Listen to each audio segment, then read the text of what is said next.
olugendo lwa Besigye ng'agenda okukakasibwa akakiiko k'ebyokulonda lutandikidde na Janankumbi gy'asimbudde nga lw'omu n'abawagizi be ssaako n'abakulembeze ba FDC abagumidde obukuba obukedde okufuuyira ku ssaawa nga 4. Ono bwedda buli wayita ng'emizira gitta abantu.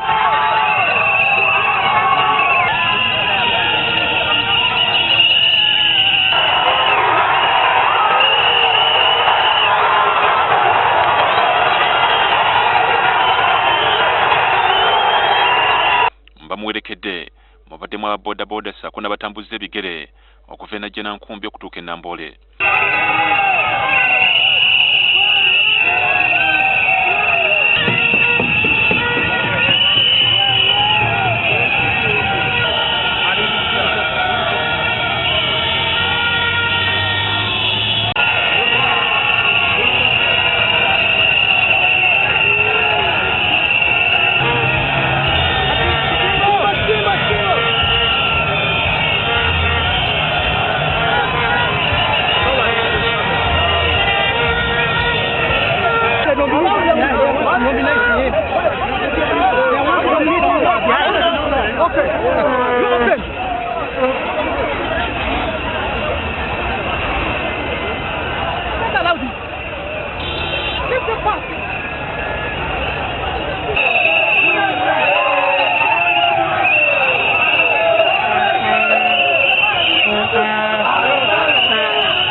Poliisi mu bitundu by'Nakawa egezezaako okusalako abawagizi ba Besigye wabula nga kino tekibaganya kusaliikiriza ono yamwegattako okutuuka e Nambole ng'eno bamulindiridde okutuukira ddala lw'amaliriza okukakasibwa.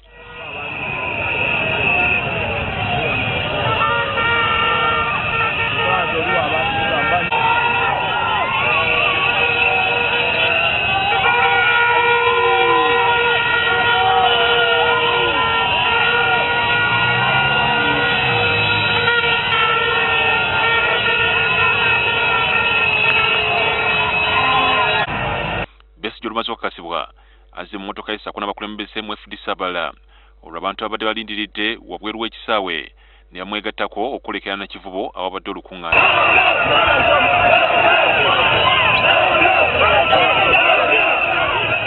E Nambole Besigye asimbudde ku ssaawa 6:2 wabula nga Nakivubo aluse ku ssaawa 11 ng'obuzibu buvudde ku bungi bw'abantu abadde mu kkubo.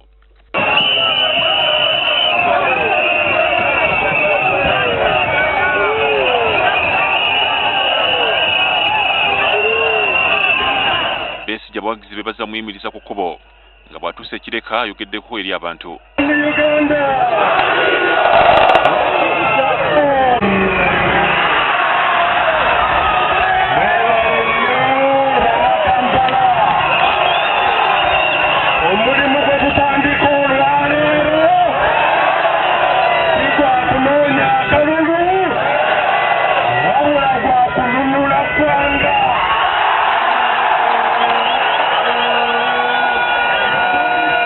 Era waliwo muyimiriza ne bamusaba atuleko mu ntebe gye yabadde batadde mu kkubo mu makkati.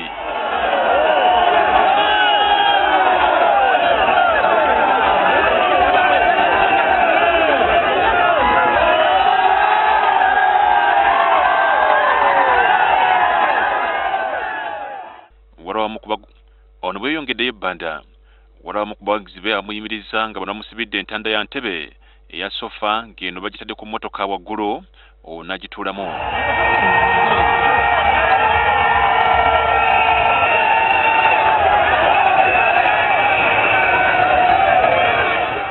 Waliwo obudde n'abamuwa ensimbi nti zimuyambeko mu kuba kakuyege ssaako n'abalala bamutonedde ebimuli n'ebintu ebirala.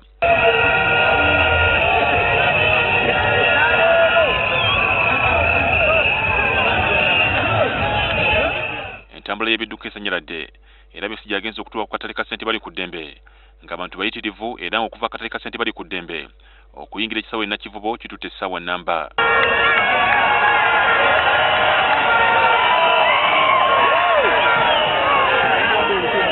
Abu